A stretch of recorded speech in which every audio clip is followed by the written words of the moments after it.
बंद का केलास रे? आता जे कडवं आहे त्याच्या मागचा अर्थ तुला माहित आहे? हे कडवं का लिहिलंय? नाही रे. तर 1972 साली महाराष्ट्रामध्ये भीषण दुष्काळ पडला होता. अक्षरशः उपासमारीची वेळ आली होती. मग लोक काय खात होते?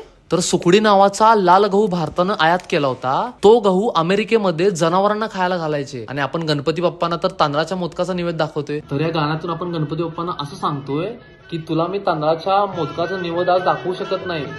जो काही निवेद दाखवते तू स्वीकार कर आणि हे जे संकट आपल्यावर आलेलं आहे ते लवकरात लवकर तू दूर कर. आता हे तू कडवं ऐकलं आणि आता तुला त्याचा अर्थ पण कळेल. नाव काढून पोतांदुळाचे केले मोदक लाल गव्हाचे, हाल ओळख साऱ्या घराचे, दिन येतील कारे सुखाचे, सेवा जाणून गोड मानून द्यावा आशीर्वाद